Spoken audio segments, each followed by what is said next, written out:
నిన్ను, నీ భర్తను, నీ పిల్లలను, నీ కోడళ్ళను, నీ అల్లుళ్ళని, నీ మనవ సంతానాన్ని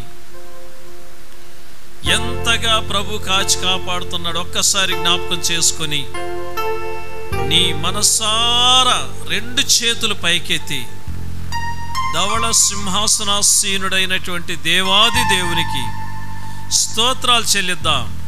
అందరం కళ్ళు మూసుకుందాం. నీ మనసారా దేవునికి స్తోత్రాలు చెప్పు. నా మాట విని మాత్రం నువ్వు చెయ్యొద్దు, అది కూడా చెప్తున్నాను. నీ మనస్సాక్షికి, మూలుగులకు, నీ కన్నీటికి, నీ రోదనకు సమాధానమిచ్చి ఈ దినం సజీవుడిగా ప్రభువే నిన్ను తన సన్నిధానంలో నిలబెట్టి ఉన్నాడని నీవు నమ్మితే నీ 2 చేతులు పైకెత్తి, ప్రభువా నువ్వెంత కరుణ కలిగిన దేవుడువయ్యా, నా పట్ల నువ్వెంత కనికరం కలిగి ఉన్నావు నాయన, నా పట్ల నువ్వెంత జాలి కలిగి ఉన్నావు నాయన, నీకే స్తోత్రం. పరిశుద్ధుడా నీకు స్తోత్రం, యేసయ్యా నీకు స్తోత్రం, కనికరం కలిగిన కరుణామయుడా నీకు స్తోత్రం. నా రోదన ధ్వని వినిన ప్రభువానికి స్తోత్రం, నా మూలుగులు విన్నటువంటి ప్రభువానికి స్తోత్రం. నన్ను ఈరోజు సజీవుని లెక్కలో సజీవురాలుగా నిలబెట్టావు, నా భర్తను నిలబెట్టావు, నా కుమారులని ప్రభువా కాపాడి ఉన్నావు, నా కోడళ్ళను కాపాడి ఉన్నావు, నా కుమార్తెలను కాపాడి ఉన్నావు, నా అల్లుళ్ళను కాపాడి ఉన్నావు. నా కుటుంబం అంతా నీ సన్నిధానంలో నిలబడి నిన్ను స్తుతించగలిగే ఒక భాగ్యాన్ని ప్రభువా అడుగు. ఇది మంచి సందర్భం నీ కొరకే ఈ సమయం.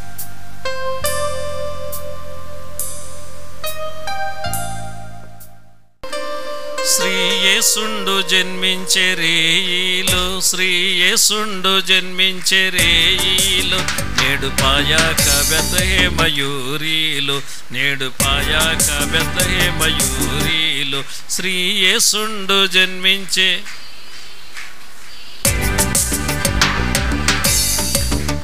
నేడు పాయాక బెత్లెహేమయూరిలో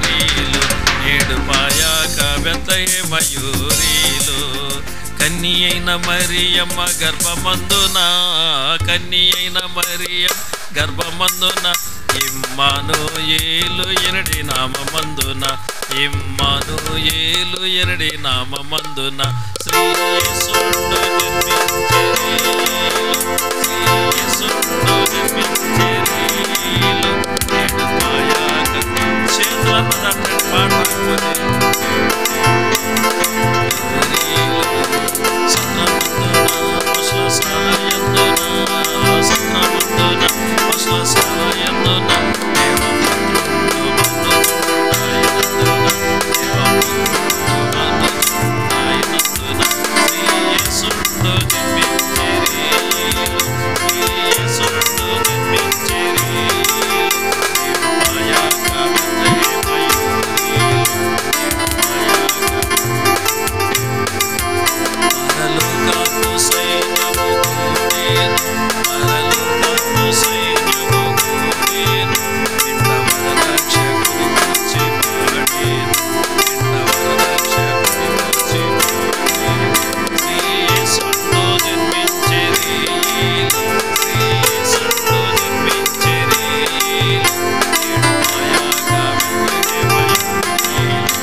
సరే, క్రీస్తునందు ప్రియమైనటువంటి దేవుని బిడ్డలారా, ఈ యొక్క సమయంలో మనం వాక్యోపదేశంలోనికి వెళ్దాం. పరిశుద్ధాత్మ దేవుడు మనకిచ్చినటువంటి వాక్యం మత్తయి సువార్త 1వ అధ్యాయం. ఈ 1వ అధ్యాయంలో 20వ వచనాన్ని మనం చూద్దాం. క్రిస్మస్ శుభ సందర్భంలో ఈ నెలంతా కూడా క్రిస్మస్ను గురించి మనం ప్రసంగం చేసిన ఈ నెల సరిపోదండి. కానీ 24వ తారీఖు రాత్రి ఆ పాష గారికి ఏదో తోసింది, ఆయన చెప్తాడు క్రిస్మస్ను గురించి. 25వ తారీఖు ఎవరినన్నా గెస్ట్ని తీసుకొచ్చుకొని వాళ్ళ చేత క్రిస్మస్ సందేశాన్ని వినేవాళ్ళు కొందరు ఉంటారు. వాస్తవంగా చెప్పాలంటే క్రీస్తు జనన విధానాన్ని గురించి ఆయన ఎందుకు వచ్చాడు, ఆ సందర్భంలో ఏమేమి సన్నివేశాలు జరిగాయి అని చెప్పుకుంటూ వెళితే ఎన్నో విషయాలు ఉన్నాయి. వాటిల్లో ఒక విషయాన్ని మనం ఈ యొక్క దినాన ధ్యానం చేద్దాం. మత్తయి సువార్త 1వ అధ్యాయం 20వ వచనం. బైబిల్ గ్రంథాలు ఉన్నటువంటి వాళ్ళు, அவன் இப்படி சிந்தித்துக் கொண்டிருக்கையில் கர்த்தருடைய தூதன் சொப்பனத்தில் அவனுக்கு காணப்பட்டு, தாவீதின் குமாரனாகிய யோசேப்பே, உன் மனைவியாகிய மரியாளை சேர்த்து கொள்ள ஐயப்படாதே. చాలండి. క్రీస్తునందు ప్రియులారా, గత వారంలో కూడా ఇదే అంశం మీద, ఈ యొక్క వాక్యం మీద మనం వాక్యాన్ని విన్నాం. ఇదే వాక్య విషయంలోని ఈరోజు ఒక సత్యాన్ని మనం తెలుసుకుందాం. అదేమనగా, యోసేపు ఒక స్వప్నాన్ని కన్నాడు. యోసేపు యొక్క స్వప్నములు దేవదూత, చూడండి ఏమంటున్నాడు, ప్రభుదూత, ఇదిగో ప్రభుదూత అంటున్నాడు. ప్రభుదూత చేత చక్కని వర్తమానాన్ని అందుకుంటున్నటువంటి వాడు యోసేపు. స్వప్నమందు ఈ స్వప్నాలు కనే విషయంలో బైబిల్ గ్రంథంలో చాలామంది ఉన్నారండి. స్వప్నాలు వేరు, కలలు వేరు, దర్శనాలు వేరు అని చాలామంది చెప్తుంటారు. అయితే బైబిల్ గ్రంథంలో కూడా అదే ఉంది. అయితే స్వప్నము అనున్నది మనో స్వప్నానికి కలకి డిఫరెంట్ ఏంటంటే మాటే వ్యత్యాసం. స్వప్నానికి కలకు మాటే వ్యత్యాసం. అయితే కళ అనేది ఏంటంటే ఒక విషయాన్ని అనుకొని దిగులుతో, బాధతో, వేదనతో మరి హృదయం నిండి ఉన్నప్పుడు పండుకొని నిద్రపోయేటప్పుడు కలగనడం, ఆ కళలో ఎవరో పూర్వీకులు చనిపోయినటువంటి వాళ్ళు వచ్చి మాట్లాడి కొందరికి ఆదరణ చెప్పడం అనేది ఇలాంటివి చెప్తుంటారు కొందరు. అది ఎంతవరకు నిజమనేది నాకు తెలియదు. మరి కొందరు దైవజనుడు కళ్ళేకొచ్చి ఈ విధంగా నాతో మాట్లాడాడు, దేవుని మాటల చేత నన్ను బలపరిచాడు అని చెప్పేవాళ్ళు కొందరు ఉంటారు. అయితే ఏది ఏమైనా వాళ్ళ యొక్క అనుభవాలను బట్టి ఉంటాయి. ఎదుటి వ్యక్తి చెప్తే వినగలిగేంత స్థాయిలో ఇప్పుడు జనాలు ఎవరు లేరు. కానీ వారి యొక్క ఆత్మీయమైనటువంటి అనుభవాలు వారి యొక్క అనుభవాలను బట్టే ఉంటుంది ఏది కూడా. సరే, దర్శనము, స్వప్నము అనున్నది ఏంటంటే, స్వప్నము అనున్నది దైవిక సంబంధమైనటువంటి విషయానికి సంబంధించింది. అది దైవానుసారమైనటువంటి బిడ్డలు కొన్ని విషయాలను అంతరంగములో యోచించుకుంటున్నప్పుడు ఇది ఏం జరుగుతుందో, ఇది ఏమవుతుందో ఏంటో అని దైవికంగా ఆలోచించేసి ఆ యొక్క విషయాన్ని దైవ సన్నిధానంలో పెట్టి వాళ్ళు నిద్రపోయేటప్పుడు, లేకపోతే నిద్రపోయేటప్పుడు ఆదమరిచి నిద్రలో జారుకున్నప్పుడు ఒక స్వప్నం అనేది వాళ్ళకు వస్తుంది, ఒక కళ. దైవానుసారమైనటువంటి మాటను స్వప్నము, దైవానుసారమైనటువంటి అనుభవాన్ని స్వప్నము అంటారు. ఆ కళలో పొందినటువంటి అనుభవాన్ని. దర్శనము అనేది ప్రార్థన చేసేటప్పుడు పరిశుద్ధాత్మ శక్తి చేత నింపబడిన తరువాత వారు పరిశుద్ధాత్మ శక్తి చేత నింపబడి ప్రార్థనలో కొనసాగేటప్పుడు దేవుడు వారికి చూపించే కొన్ని సన్నివేశాలను దర్శనాలు అంటారు కొందరు. ఈ విధంగా కొన్ని విషయాలు ఉన్నాయి. కొన్ని మనకు అర్థం కానటువంటివి కూడా కొన్ని ఉంటాయి. కానీ మనకు అర్థమైనటువంటివే మనం చూసుకుందాం. బైబిల్ గ్రంథంలో మనం చూసినట్లయితే ఈ స్వప్నాలు, కలలు కన్నటువంటి వాళ్ళ యొక్క అనుభవాలు కొన్ని చూసి తర్వాత వాక్యంలోనికి వెళ్దాం. ఆదికాండం 20వ అధ్యాయము 3వ వచనాన్ని మనం చూద్దాం. The book of Genesis chapter 20 third word. ఆదియాగము 20వ అధికారం 3వ వచనం. ఆదికాండము 20వ అధ్యాయం 3వ వచనంలో చూస్తే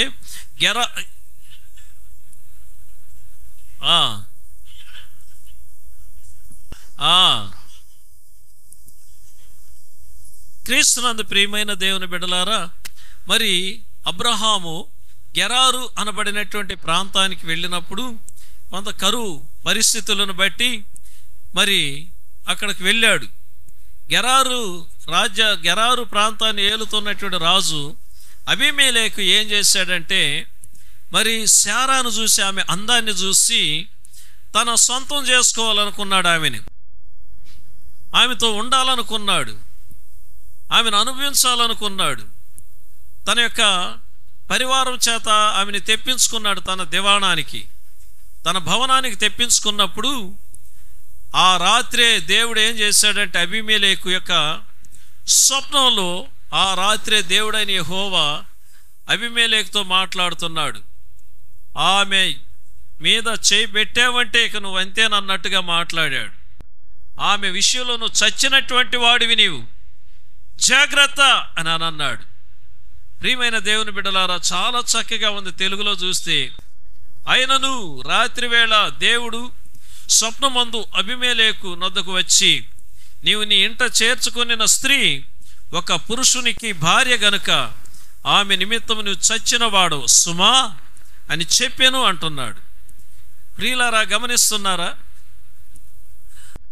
అబీమెలెకు రాజు ఎప్పుడన్నా స్వప్నాలు చూశాడో లేదో నాకు తెలియదు, కానీ దేవుని చేత పిలువబడినటువంటి వారైనటువంటి అబ్రహాము విషయంలో మరి దేవుడు చేసినటువంటి అద్భుతమైన కార్యం, దేవుని బిడ్డలకు అన్యాయం చేయాలనుకున్నాడు, దేవుని బిడ్డలకు ఒక కీడు చేయాలనుకున్నాడు. నేను రాజును కదా, ఆమె మీద చెయ్యేస్తే అడిగేవాడెవడు అనుకున్నాడో ఏమో నాకు తెలియదు. శారా అందాన్ని చూసి తెప్పించుకున్నాడు. కానీ ఆ రాత్రే దేవుడు అబీమెలెకును, సుమా జాగ్రత్త, ఆమె నీ పొరుగువాని భార్య, ఆమె విషయంలో నువ్వు చచ్చిన వాడివి, జాగ్రత్త అని అన్నాడు.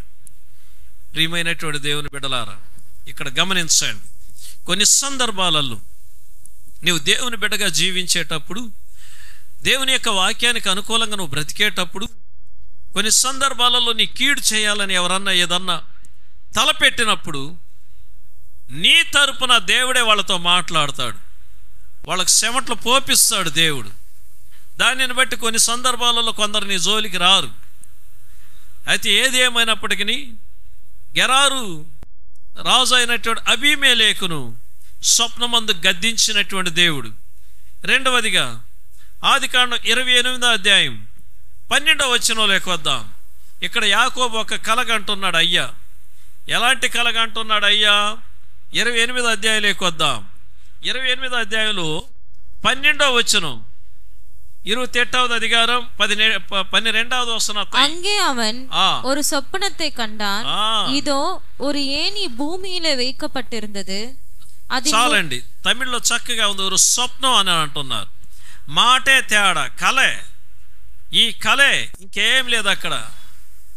తండ్రిని నానా అని కొందరు అంటారు, నాయనా అని కొందరు అంటారు. కానీ తండ్రి పిలిచే విధానం అక్కడ పదమే డిఫరెంట్ అంతే. నాన్న, నాయనా అనేది. కళ, స్వప్నం రెండు ఒకటి. అయితే ఏదేమైనప్పటికీ అయ్యా యాకోబు మరి అన్నను మోసం చేసి మేనమామ ఇంటికి బయలుదేరుతున్నాడు. వెళ్ళాడు, మేనమామ ఇంటికి వెళ్ళాలని వెళ్తున్నాడు.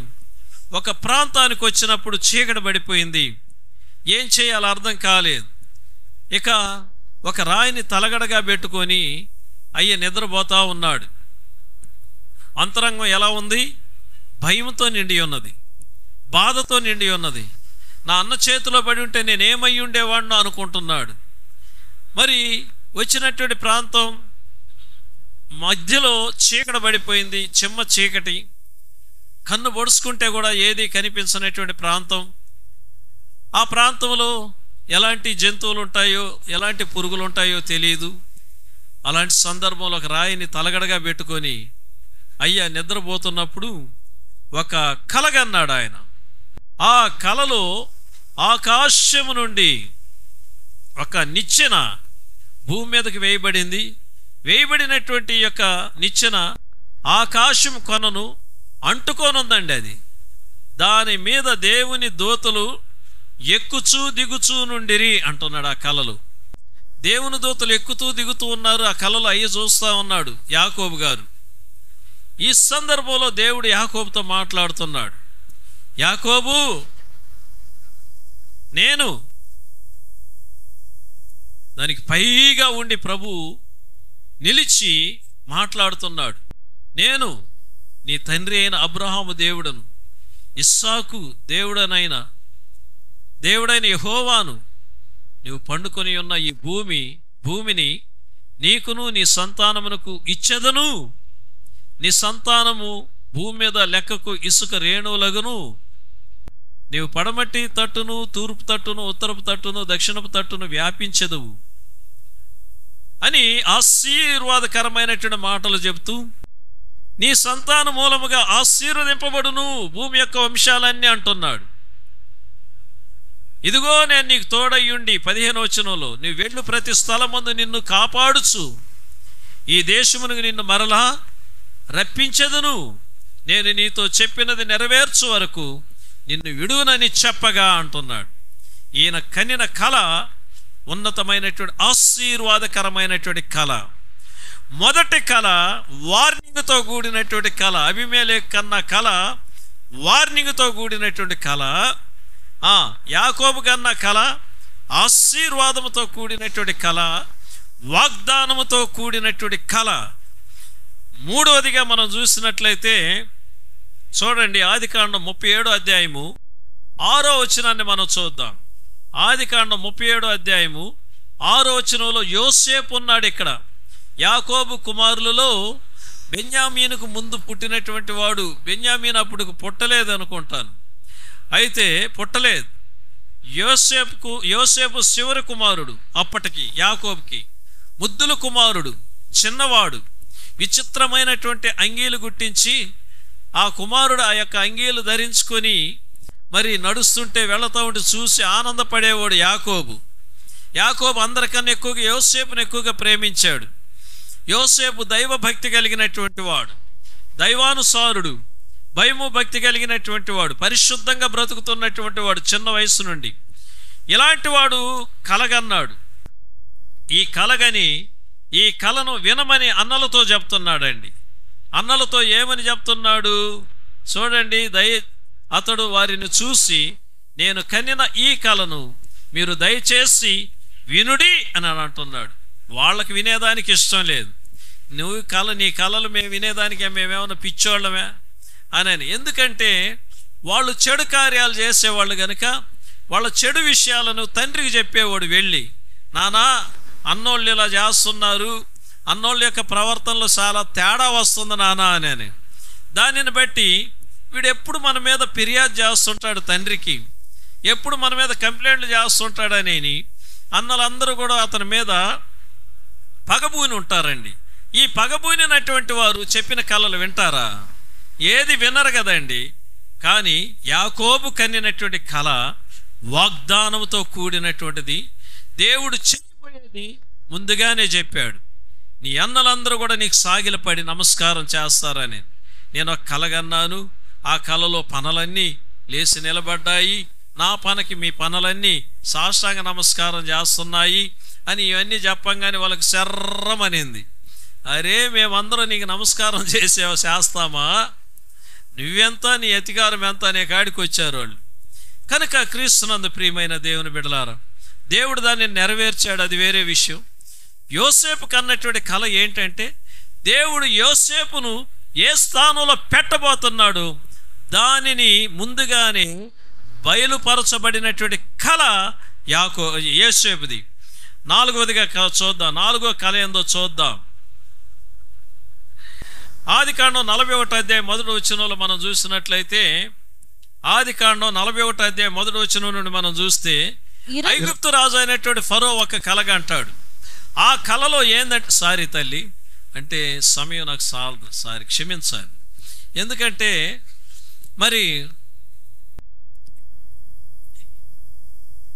ఫరో కన్నటువంటి కళ ఏంటంటే, ఆయన కళలో నదిలో నుండి బాగా బలిసినటువంటి ఆవులు, ఒక 7 ఆవులు ఒడ్డుకు చేరి జమ్ము మేస్తున్నాయి.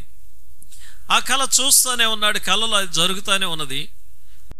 అదే కళలో అదే నదిలో నుండి బాగా బక్క చిక్కినటువంటి 7 ఆవులు ఆ నదిలో నుండి ఒడ్డుకొచ్చి ఆ యొక్క బాగా బలిసినటువంటి ఆవుల్ని తినేస్తున్నాయి. ఇది చూసి ఆశ్చర్యపోయి ఈ కళకు భావమేంది అర్థం కాలేదని గజిబిజి గందరగోళం అయిపోతున్నాడు ఫరో. ఇలాంటి సందర్భంలో ఈ కళకు భావం చెప్పేవాళ్ళు నాకు కావాలి అని తన రాజ్యంలో ఉన్నటువంటి జ్ఞానులందరినీ పిలిచాడు. మంత్రజ్ఞానులను పిలిచాడు. ఎవరు ఆ కళకు భావం చెప్పలేకపోతున్నారు. అప్పుడు ఒక అతను చెప్పాడు, అయ్యా ఎందుకయ్యా, మన రాజ్యంలోనే ఒకడు ఉన్నాడయ్యా, ఏ కలగన్నా కూడా జ్ఞానంగా చెప్పగలిగే వ్యక్తి ఒక అతను ఉన్నాడు, అతను మన రాజ్యంలో. ఎవర్రా వాడు? చెరసాలలోనే ఉన్నాడయ్యా. చెరసాలలో అంత జ్ఞానం ఎవడరా? ఉన్నాడయ్యా. ఎవరు? యోసేపు. పిలవండి. యోసేపు వచ్చాడు. యోసేపుని తీసుకొచ్చేటప్పుడు అన్ని రోజులు చెరసాల్లో ఉన్నటువంటి వాడు గడ్డం పెరిగిపోయి తల పెరిగిపోయి ఎలాగనే ఉన్నాడు. కానీ చెరసాలలో అందరిలాంటి ఖైదీ కాదు ఆయన. ఒక మంచి చెరసాలలో కూడా ఒక బాధ్యతలో ఉన్నటువంటి వ్యక్తి యోసేపు. దేవుడు ఆ విధంగా తోడుగా ఉన్నాడు యోసేపు. అది వేరే విషయం. యోసేపుకి చక్కగా క్షౌరం చేయించి చక్కగా అతనికి కావలసిన బట్టలు తొడిగించి రాజు ముందు నిలబెట్టాడు. నిలబెట్టి రాజు చెప్పాడు కళ, ఇదే విషయం చెప్పు యోసేపు అని. అప్పుడు యోసేపు దైవాత్మసారుడు, దైవాత్మను పొందినటువంటి వాడు గనుక, ఆయన దేవుని ఆత్మ కలిగినటువంటి మనుష్యుడు గనుక అప్పుడు చెప్తాడు, రాజా 7 ఆవులు బాగా బలిసినటువంటి ఆవులు ఏమనగా నీ రాజ్యంలో మంచి మరి సస్యశ్యామలుగా ఉన్నటువంటి ఆవులు, సస్యశ్యామలుగా ఉన్నటువంటి మరి పరిస్థితులు ఇవన్నీ కూడా. కానీ ఈ యొక్క బక్క సిక్కినటువంటి ఆవులు ఏమనగా 7 సంవత్సరాలు కరువు కలిగే పరిస్థితులు వస్తాయి. కాబట్టి 7 సంవత్సరాలు కరువు రాబోతుంది గనక ఈ 7 సంవత్సరాలకు తగినటువంటి ధాన్యాన్ని రాజ్యములు చాలా చక్కగా మరి దాచిపెట్టి కాపాడుకోగలగాలి అని ఒక మంచి పుష్టిగా ఉన్నటువంటి ఆవులు, వెన్నులతో కూడినటువంటి ఆవులు అవి. కాబట్టి ఇలా జరుగుతుంది. 7 ఆవులు 7 సంవత్సరాలు, ఈ బక్క చిక్కిన ఆవులు 7 సంవత్సరాలు కరువుకు సాదృశ్యం కనుక ఇది విషయం అని నేను చెప్పినప్పుడు ఆ రాజు ఎంతో మరి సంతోషపడి మరి యోసేపుని హెచ్చిస్తాడండి. మరి ఫరోగా అన్నటువంటి కళ ఏందనగా దేశంలో జరగబోయే నష్టాన్ని తెలియజేసినటువంటి కళ ఫరోగా అన్నటువంటి కళ. మరి ఈ విధంగా మనం చూసినట్లయితే 5వ కళ చూసినట్లయితే మొదటి రాజుల గ్రంథం 3వ అధ్యాయం 5వ వచనాన్ని మనం చూస్తే 1వ రాజాకళ్ 3వ అధికారం 5వ వచనం. The first Kings chapter 3 5th word. கிபியோனிலோ கர்த்தர் சாலமோனுக்கு ராத்திரியில் சொப்பனத்திலே தரிசனமாகி நீ விரும்புகிறதை என்னிடத்தில் கேள் என்று தேவன் சொன்னார். ప్రియమైనటువంటి దేవుని బిడ్డలారా, ఇది అద్భుతమైనటువంటి కళ, ఆశ్చర్యమైనటువంటి కళ, చెప్పుకోదగినటువంటి కళ. సొలొమోనుకి దేవుడు రాత్రి వేళల ఆయన స్వప్నంలో కనిపించి ఒక మాట అడుగుతున్నాడు. ఏమంటున్నాడంటే, నేను నీకు దేనినిచ్చుట నీకు ఇష్టమో దానిని అడుగుమని దేవుడు అతనితో సెలవి అంటున్నాడండి. దేవునికి స్తోత్రం. గిబియోనులో సొలొమోనుకి దేవుడు కనిపించాడు. సొలొమోనుతో దేవుడు ఎన్నిసార్లు మాట్లాడాడు? ఎన్నిసార్లు సొలొమోనుకి దేవుడు ప్రత్యక్షమయ్యాడు? బైబిల్ గ్రంథంలో 2 సార్లు సొలొమోనుకి ప్రత్యక్షమై మాట్లాడతాడు. కనుక క్రీస్తునందు ప్రియమైనటువంటి దేవుని బిడ్డలారా, సొలొమోను కన్నటువంటి స్వప్నం కళ ఏందనగా దేవుని చేతనే ప్రియముగా ఎంచబడి దేవుడే అంటాడు, నేను నీకు దేనిని ఇవ్వాలనుకుంటున్నావు, నేను దేనినిస్తే నీకు ఇష్టమో దానిని అడుగు అంటున్నాడు. ఎంత గొప్ప ఆశీర్వాదకరమైనటువంటి కళ కదా ఇది. ప్రియమైనటువంటి దేవుని బిడ్డలారా, ఈ రీతిగా చెప్పుకుంటా పోతే కలలే స్వప్నాలుగా మారిపోకూడదు. అయితే సొలొమోను ఏమన్నాడు? దేవుడు అడిగాడు, సొలొమోను నేను నీకు దేనిని ఇవ్వడం నీకు ఇష్టమో అడుగు అన్నాడు. సొలొమోను చాలా జ్ఞానంగా అడిగాడు. ఏమడిగాడు? నాకు జ్ఞానాన్ని ఇవ్వు ప్రభు అని అన్నాడు.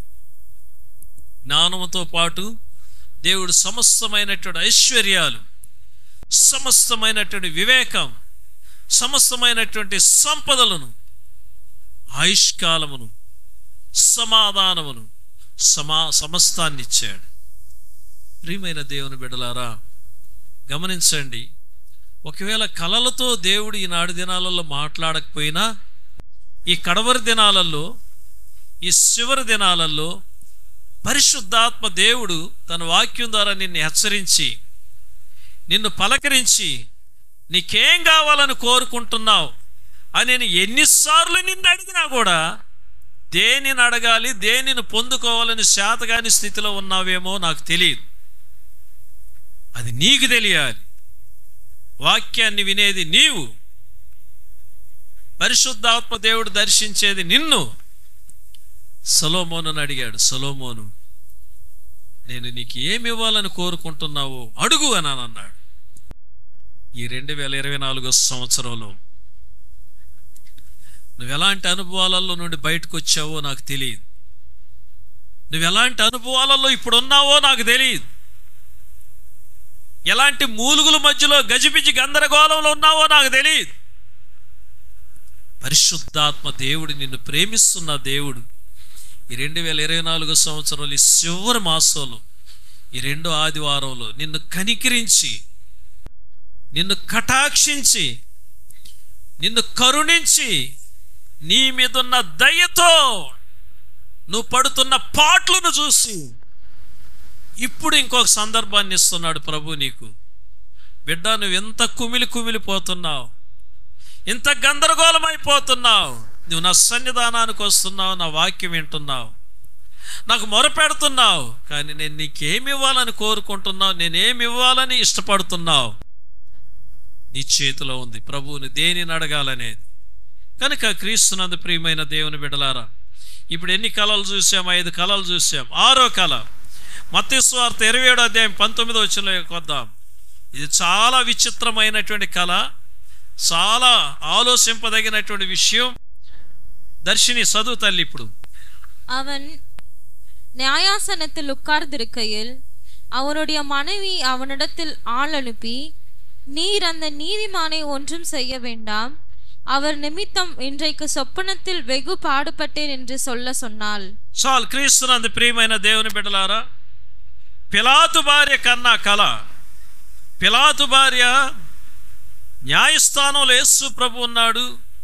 ఇక న్యాయాన్ని చెప్పగలిగే స్థానంలో పిలాతు ఉన్నాడు. ఇలాంటి సందర్భంలో తన భార్య అయినటువంటి ఆమె తన భర్త దగ్గరికి మనిషిని పంపిస్తున్నది. ఏమని చెప్పమంటున్నదంటే, అతడు న్యాయపీఠం మీద కూర్చుండి ఉన్నప్పుడు అతని భార్య, నీవు ఆ నీతివంతుని జోలికి పోవద్దు, ఈ ప్రొద్దు ఆయనను గూర్చి నేను కలలో మిక్కిలి బాధపడితేనని అతని యొద్దకు వర్తమానము పంపెను అంటున్నాడు. అసలు పిలాతు భార్యకి యేసు ప్రభుకు సంబంధమే లేదు. అసలు యేసు ప్రభువును గురించి కలగనాల్సినటువంటి అవసరమేమి? యేసు ప్రభువును గురించి కలగన్నటువంటి ఆమె పిలాతు దగ్గరికి వర్తమానం పంపవలసిన అవసరమేమి? అయ్యా, ఆ నీతివంతుని జోలికి పోవద్దు, ఈ ప్రొద్దు ఈ దినము ఆయనను గూర్చి కలలో నేను మిక్కిలి బాధపడ్డానయ్యా, నేను మిక్కిలి బాధపడ్డాను, ఎందుకంటే ఆయన నీతివంతుడు. గమనిస్తున్నారా? వాక్యాన్ని వింటున్నారా? సత్యాన్ని గ్రహించగలుగుతారా? యేసు ప్రభువుకి ఆమెకి సంబంధమే లేదు. తన భర్త అధిపతి, తన భర్త ఏది చెప్తే అదే తన రాజ్యంలో జరగాలి. సమస్తమైనటువంటి అధికారం తన భర్త అయినటువంటి పిలాతు చేతిలో ఉంది. పిలాతు ఏమనుకున్నా కూడా చేయగలడు. కానీ అలాంటి ఆయన భార్య అంటుంది, తన భార్య భర్త దగ్గరికి వర్తమానం పంపిస్తున్నది, అయ్యా నీతివంతుని జోలికి పోవద్దయ్యా, ఆ నీతివంతుని జోలికి పోవద్దని ఎవరితో చెప్తున్నారు? భార్య భర్తకు చెప్తుందండి. ఇక్కడ భార్యలుగా మీరు ఒక సత్యాన్ని గ్రహించండి. దైవజనుల జోలికి ఇంట్లో ఉండే అయ్యగారులు వెళ్ళేటప్పుడు, కాలు దువ్వేటప్పుడు దైవజనుల మీద మేసాలు మెలేసేటప్పుడు, దైవజనుల మీద సవాళ్ళు పలికేటప్పుడు నా తల్లులు చెప్పండి, అయ్యా దైవజనుల జోలికి పోవద్దయ్యా, మనకు వద్దయ్యా. వాళ్ళు మన కొరకు మన బిడ్డల కొరకు ప్రార్థన చేసేవాళ్ళు. ఈ లోకంలో ఎవరు నీ మేలు నా మేలు కోరేవాళ్ళు లేరయ్యా. దైవజనుడు అనేవాడు మన మేలును కోరి మన బిడ్డలకు ఆశీర్వాదం కొరకు ప్రార్థన చేసేవాళ్ళయ్యా. దైవజనుడు మనల్ని ప్రేమించేవాడయ్యా, ఆయన జోలికి వెళ్ళొద్దయ్యా అని ప్రేమతో చెప్పండి, ప్రేమతో చెప్పండి. దైవజనుడి యొక్క విలువను చూపించండి. నువ్వు మందిరానికి వస్తున్నావు, వాక్యాన్ని వింటున్నావు కదా, పిలాతు భార్య లాగా ఉండండి. కనుక ఆమె పొందినటువంటి కళ, ఆమె చూసినటువంటి కళ ఎలాంటిదంటే, యేసు ప్రభు నీతివంతుడని గ్రహించి భయము నొంది తన భర్తకు జాగ్రత్త చెప్తుంది ఆమె. అలాంటి కళ. కనుక క్రీస్తునందు ప్రియమైనటువంటి దేవుని బిడ్డలారా, మనము కలలుగా అంటుంటాం. ఎలాంటి కలలుగా అంటున్నామో ఏమనేది అది మీకు తెలియాలి. కొందరు స్వప్నమందు దేవుని చేత బోధింపబడిన వాళ్ళు ఉన్నారు.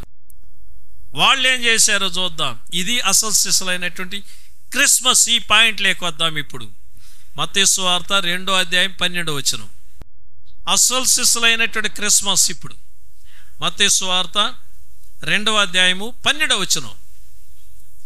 பின்பு அவர்கள் ஏரோதினிடத்திற்கு திரும்பி போக வேண்டும் என்று வேண்டாம் என்று சொப்பனத்தில் தேவனால் எச்சரிக்கப்பட்டு வேறு வழியாய் தங்கள் தேசத்திற்கு திரும்பி போனார்கள். తెలుగులో చదవండి. హేరోదు నద్దకు వెళ్ళవద్దని స్వప్నమందు దేవుని చేత బోధింపనబడిన వారై వారు మరి ఒక మార్గమునకు తమ దేశమునకు తిరిగి వెళ్ళిరి. దేవునికి స్తోత్రం కలుగును గాక.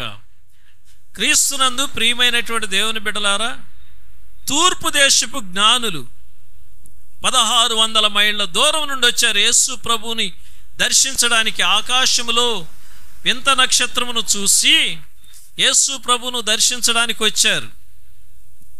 షార్ట్గా చెప్తాను. వాళ్ళు యెరూషలేంకి వచ్చారు. యెరూషలేంలో ఉన్నటువంటి రాజభవనం అయినటువంటి హేరోదు భవనానికి వెళ్ళారు. హేరోదు దగ్గర అంటున్నారు, యూదులకు రాజుగా పుట్టిన వాడు ఎక్కడో ఉన్నాడని మేము ఇక్కడికి వచ్చామని. అతను బిత్తరపోయి గందరగోళం అయిపోయి, నాకన్నా రాజు ఎవడరా, ఇంకెవడరా పుట్టేది అంటే, రాజు హేరోదు రాజు క్రూరమైన స్వభావం కలిగినటువంటి వాడు. తన సింహాసనం కొరకు తను రాజు అవ్వాలని తండ్రినే చంపేసినటువంటి వాడు. వినాలి, అందరూ వినాలి. తనకు 6 కుమారులైతే నా తర్వాత నా కొడుకులు రాజులు అవుతారేమని అని చెప్పి 6 కొడుకులను చంపేపించినటువంటి వాడు హేరోదు. భలే తండ్రి కదా, మంచి తండ్రి కదా. వినాలి. అలాంటి క్రూర స్వభావం కలిగినటువంటి భయంకరుడు.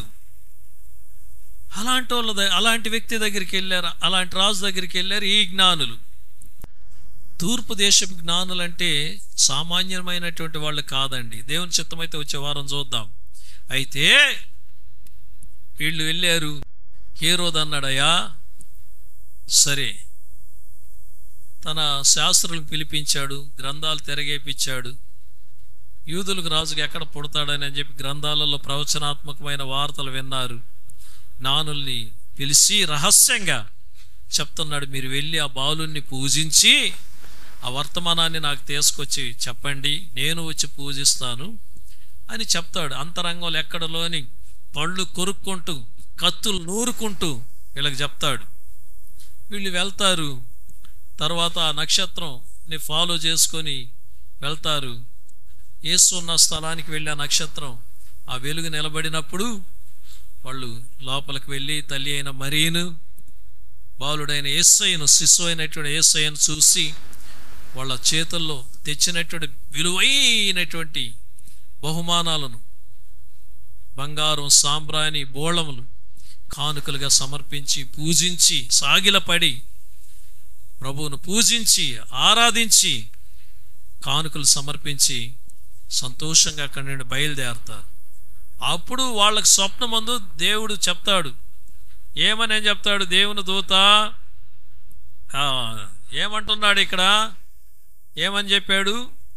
దేవుడే స్వప్నమందు వాళ్ళకి బోధిస్తాడు. ఏం బోధించుంటాడు? బోధించబట్టే వాళ్ళు మరి యొక్క మార్గమున తమ దేశమునకు వెళ్ళిరు. వచ్చిన దారినే వెళ్ళలా. వాళ్ళు వచ్చిన దారినే వెళ్ళాలంటే హేరోదును చూడాలి, హేరోదుకు వర్తమానాన్ని చెప్పి వెళ్ళాలి. కానీ ప్రభువు చెప్పాడు, మీరు వచ్చిన దారిని వెళ్ళక మరొక మార్గాన్ని వెళ్ళండి. ఎందుకు చెప్పాడు దేవుడు వారికి? హేరోదు యొక్క స్వభావం మంచిది కాదు, మీరు వెళ్ళే మార్గం మంచిది కాదు, మీరు వెళ్ళే వ్యక్తి మంచివాడు కాదు. ఈ వర్తమానం చెప్పాలనుకున్నటువంటి ఏ వ్యక్తికైతే మీరు చెప్పాలనుకుంటున్నారో ఆ యొక్క వ్యక్తి క్రూరమైన స్వభావం కలిగినటువంటి వాడు, నరహంతకుడు. కనుక వేరే మార్గంలో వెళ్ళండి అన్నాడు. ప్రియులారా, ప్రభు చేత బోధింపబడినటువంటి వారు గనుక వాళ్ళు దేవుని చేత బోధింపబడినటువంటి మాటలను విని విశ్వసించి వాళ్ళు ఒక మరి ఒక మార్గాన్ని వెళ్ళారు. క్రిస్మస్ అనగా నీ మార్గాలను మార్చుకో. వాళ్ళ స్వప్నం ఎలాంటి స్వప్నం? దేవుని చేత బోధింపబడిన స్వప్నం. ఎవరిది? జ్ఞానుల స్వప్నం. దేవుని చేత బోధింపబడుతున్నావా నీవు? ఎలాంటి కలలు కంటున్నావు? ఎలాంటి కలలలో ఉన్నావు? ఏ కలలలో ఉన్నావు? యవన బిడ్డ, పెళ్లిగానటువంటి బిడ్డ, యూట్యూబ్లో వాక్యాన్ని చూస్తున్నా నా బిడ్డలారా, ఏ కలలలో ఉన్నావు? ఈ స్థలంలో వాక్యం వింటున్నటువంటి నా తల్లి, నా చెల్లి, ఏ కలలలో ఉన్నావు? ఏనాడైనా నీ కలలు ఒక దైవజనుడు నీకొచ్చి ఒక మంచి మాటలు చెప్పినట్లుగా ఏ రోజన్నా కలగాని ఉంటావా? లేదా నీ కలలో ఏనాడైనా దేవుని ప్రసన్నతను చూసి ఆ ప్రసన్నతలో ఏదైనా ఒక మాటని వినుంటావా? వినకపోయినా పర్వాలేదు, నా కలలే రావు. అయినను పరిశుద్ధాత్మ దేవుడు నీతో మాట్లాడుతున్నాడు. ఈ వాక్యమే నీ కల అయి ఉండాలి, దేవుని మాటలే నీ కలలై ఉండాలి, చెరగని కలలుగా ఉండాలి, నెరవేరే కలగా ఉండాలి ఈ వాక్యం నీకు. క్రిస్మస్ శుభ సందర్భంలో మనమందరం అడుగుపెట్టి ఉన్నాం. ఈ క్రిస్మస్ శుభ సందర్భంలో ప్రభు సన్నిధానానికి వస్తున్నావు, ప్రభుని ఆరాధిస్తున్నావు, మంచిదే.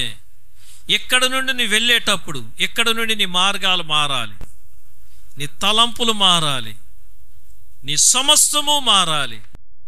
కనుక క్రీస్తునందు ప్రియమైన దేవుని బిడ్డలారా, పాస్టర్ గారు ఇవన్నీ బాగానే ఉన్నాయి, నేను ఇప్పుడు అలివిగా నీ కట్లల్లో అలివిగా నీ బాధలలో ఉన్నాను, దానికి మార్గం ఏదన్నా దేవుడు చెప్తాడు అనుకొని వచ్చి ఉంటే నువ్వు కలల గురించి చెప్తున్నావు ఏంది పాస్టర్ గారు అనుకుంటారేమో.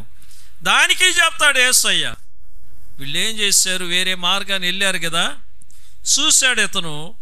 చూసిన తర్వాత అరే నాకు వర్తమానమే తీసుకొని రాలేదు వీళ్ళు అనే నేను ఎదురు చూస్తూ ఇతనికి ఎక్కడ లేని ఒక కోపం వచ్చేసిందండి. కొన్ని రోజులు ఆగిన తర్వాత తన రాజ్యంలో ఒక చట్టాన్ని వేశాడండి ఈయన. ఆ చట్టంలో చిన్న బిడ్డలందరినీ కూడా మరి 2 సంవత్సరములు మొదలుకొని తక్కువ వయసు కలిగిన మగపిల్లలను అందరినీ కూడా చంపేయమని ఒక చట్టాన్ని అమలుపరుస్తాడండి. ఇలాంటి సందర్భంలో ఏం జరుగుతుందంటే మరి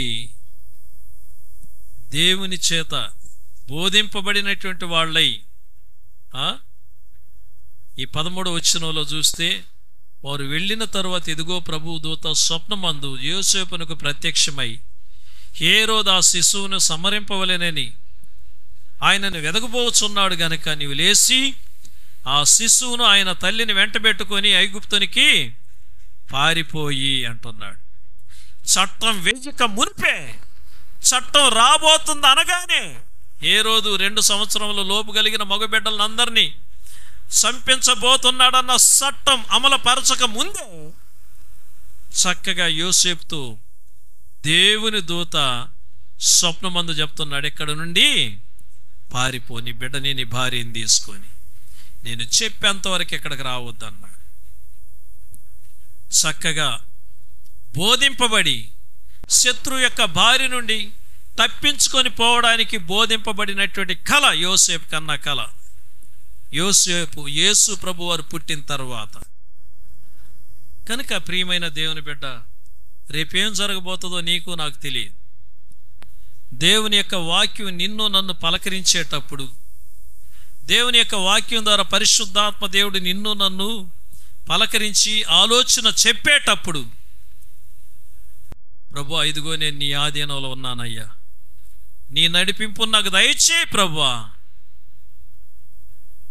యోసేపు ఒక కలగన్నాడు, ఆ ఒక బాధలో ఉన్నాడు ఆయన. మొదటి అధ్యాయం 20వ వచనంలో మరీని ఏ విధంగా వదిలిపెట్టాలి, రహస్యంగా విడనాడాలి అనుకున్నాడు. కానీ ప్రభువు దూత యోసేపుకు స్వప్నమందు కనపడి ఏమన్నాడు, దావీదు కుమారుడు అయిన యోసేపు, నీ భార్య అయినటువంటి మరియను చేర్చుకున్నట్టుగా నీవు భయపడద్దు. ఆ పరిశుద్ధాత్మ వలన గర్భం ధరించింది. దేవుని దూత చేత బోధింపబడిన వాడు యోసేపు. నువ్వెవరి చేత బోధింపబడుతున్నావు? నువ్వు వినే బోధలు ఎలా ఉన్నాయి? నువ్వు వినే మాటలు ఎలా ఉన్నాయి? నువ్వు కనే కళలు ఎలా ఉన్నాయి? అమ్మా వినాలి. నువ్వు కనే కళలు ఎలా ఉన్నాయి? నువ్వు వినే మాటలు ఎలా ఉన్నాయి? నిన్ను మంచి మార్గంలోనికి నడిపించే మాటలుగా ఉన్నాయా, లేకపోతే పాత మార్గంలోనికే నడిపించి నీ బ్రతుకుని సిందరవందర చేసే మాటలుగానే ఉన్నాయా? నీకు బోధించే వాళ్ళు ఎలాంటి వాళ్ళు? నీకు ఆలోచనలు చెప్పేవాళ్ళు ఎలాంటి వాళ్ళు? ఆ ఆలోచనలు ఎలాంటివి? నీకు ప్రయోజనకరమైనటువంటివేనా? ఇదిగో దేవుని దూత చేత బోధింపబడినటువంటి వారు, ప్రభు చేత బోధింపబడినటువంటి వారు, ప్రభు చేత హెచ్చరింపబడినటువంటి వాడు ఆశీర్వదింపబడ్డారు. వాళ్ళందరికన్నా ఎవరు ధన్యులు చెప్పండి? వాళ్ళు ధన్యులా, మనం ధన్యులమే? చెప్పాలి. వారు ధన్యులా, మనం ధన్యులమా? మనం ధన్యులం. ఏ విధంగా అంటే ప్రతి వారం చక్కని వర్తమానాలతో నిన్ను ప్రేమిస్తున్న యేసయ్య నీతో మాట్లాడుతున్నాడు. నిన్ను ప్రేమిస్తున్నటువంటి ప్రభు నిన్ను హెచ్చరిస్తున్నాడు. నిన్ను ప్రేమిస్తున్నాడు కనుకనే ఆయన గద్దిస్తున్నాడు. నువ్వంటే ఆయనకి ఇష్టం కనుకనే ఆయన నిన్ను హెచ్చరిస్తున్నాడు. నువ్వంటే ఆయనకి ఇష్టం కనుక నిన్ను ఆశీర్వదించాలనుకుంటున్నాడు. నువ్వు ఆయన బిడ్డవు కనుక నిన్ను హెచ్చించాలని ఆయన ఆశపడుతున్నాడు. నీకేది కావాలనో కోరుకో. సొలొమోనును అడిగినట్లుగా ప్రభు నిన్ను అడుగుతున్నాడేమో, నేను నీకేం చేయాలని కోరుకుంటున్నావు, ఇష్టపడుతున్నావు? దేవుడి మాటలు దీవించునుగాక. చెప్పండి, ప్రభు మీ కుటుంబాలను దీవించునుగాక, ప్రభు మిమ్మల్ని హెచ్చించునుగాక. అందరూ లేచి నిలబడదాం. రవి గారు ముందుకు వచ్చి ప్రార్థనలో నడిపిస్తారు మనల్ని. యేసు ప్రభువా, స్తోత్రం స్తోత్రం మా తండ్రి, మా ప్రియ పరలోకమున్న తండ్రి, ప్రేమకల నాయన, నీకు వందనాలు స్తోత్రాలు స్తుతులు చెల్లించుకుంటున్నా మా రాజా. అయ్యా, ఈ ఉదయకాల సమయంలో ఈ సన్నిధిలో నన్ను రప్పించిన దాన్ని బట్టి కూడా మీకు వందనాలు స్తోత్రాలు స్తుతులు చెల్లిస్తున్నాను మా రాజా. ఈ సభలో ఉంటున్న సహోదర సహోదరులందరినీ కూడా మీరు ఆశ్రయించి వాళ్ళు దీవించమని వేడుకుంటున్నాను మా తండ్రి. అయ్యా, ఈ సభలో ప్రతి ఒక్క విషయాన్ని కూడా మీరు బలపరిచి ఆశ్రయించండి నాయన. అయ్యా, ఈ దైవజనుని కూడా మీరు ఆశ్రయించండి, వాళ్ళ బిడ్డల్ని కూడా మీరు ఆశ్రయించి జీవించండి మా ప్రభువా. అయ్యా, ఈ ఉదయకాల సమయంలో ఎంతోమంది సమస్యలతోటి ఇక్కడికి వచ్చినారు తండ్రి. వాళ్ళందరినీ కూడా మీరు ప్రతి ఒక్క విషయాన్ని కూడా మీరు ఆలోచన చేయగలుగుతారు నాయన. మీకు తెలియని విషయం కూడా ఏది లేదు మా రాజా. అయ్యా, మీ సిద్ధమైతే ప్రతి ఒక్కరిని కూడా ఈ రాకల్లో పోకల్లో కూడా ఈ చర్చలో జరుగుతున్న ప్రతి ఒక్క విషయాన్ని కూడా వాళ్ళ ఇంట్లో ఉన్న సమస్యలను కూడా మీరు ఆశీర్వదించమని వేడుకుంటూ ఈ ఉదయకాల సమయం నందున నేను అడిగి వేడుకుంటున్నా మా ప్రియ పరలోకపు తండ్రి. మహాగణుడైన మా పరలోకపు తండ్రి, ఈ నెలలో నీ బిడ్డల యొక్క కష్టార్జితాలలో నెల కానుకలను సమర్పించిన ఒక్కొక్క కుటుంబాన్ని మీరు దీవించండి. ప్రభా ఈ కానుకలను సమర్పించినటువంటి బిడ్డలను ప్రభా మీరు దర్శించి వారి కుటుంబాలలో ఉన్న ప్రతి అక్కర్లను సంధించి ప్రతి కొదువులను విమోచించి ప్రతి కొదువులను మీరు సంధించి శ్రేష్టమైన నిండైన మెండైన మేలుల చేత నింపి ప్రభా వారి ఆర్థిక ఇబ్బందులు తీరి వాళ్ళ అప్పుల బాధల నుండి బయటపడి ప్రభా నీకు సంపూర్ణంగా ఇవ్వడానికి సహాయం చేయండి నాయన. నిండైన మెండైన మనసుతో ఇచ్చి సమృద్ధి అయినటువంటి మేలుల చేత నింపబడడానికి కృపను దయచేయండి. ఈ పండగ దినాలలో ఈ బిడ్డల కుటుంబాలలో ప్రభా మంచి ఆరోగ్యాన్ని దయచేయండి. భార్య భర్తల మధ్యలో బిడ్డల మధ్యలో సమాధానాన్ని దయచేయను ఆయన. నీ జన్మదిన ఆశీర్వాదాలతో బిడ్డలు మీరు నింపమని అడుగుతున్నాం. 28వ తారీఖున జరగబోయే స్త్రీల సమాజ కూడిక విషయంలో ప్రభా స్త్రీలందరిలో ఏక మనసును ఏకాత్మను కలుగు చేతండి. దైవీకమైన జనాంగంగా స్త్రీలను లేవనెత్తండి ప్రభా నాయన. ఆ కార్యక్రమాన్ని చేయడానికి జనాలలో ఉజ్జీవాన్ని దయచేయండి స్వామి. ప్రభా 21, 22 తారీఖులలో జరగబోయే కేరల్స్ కార్యక్రమాన్ని కూడా మీరు దీవించండి. 23వ తారీఖున ప్రభా జరగబోయే సెమీ క్రిస్మస్ కార్యక్రమాన్ని దీవించు నాయన. యేసయ్య ఆసుపత్రిలో ఉన్నట్టు ఆరోన్ గారిని కూడా మీరు ముట్టండి నాయన. ఈ స్థలంలో నిలబడిన ఒక్కొక్క బిడ్డల కుటుంబాలలో ఉన్న ప్రతి కష్టాన్ని తీసివేసి వాళ్ళ బాధలను తీసివేసి నీ జన్మదిన పండగను క్రిస్మస్ పండగను చక్కగా ఆచరించడానికి కొనియాడడానికి నీ బిడ్డలకు నీ గుప్పిలు విప్పి వారి యొక్క అవసరతను తీర్చండి, సహాయం చేయండి. ఎత్తబడిన కానుకల్ని రాజ్యవ్యాప్తి కొరకై వాడుకోండి అయ్యా.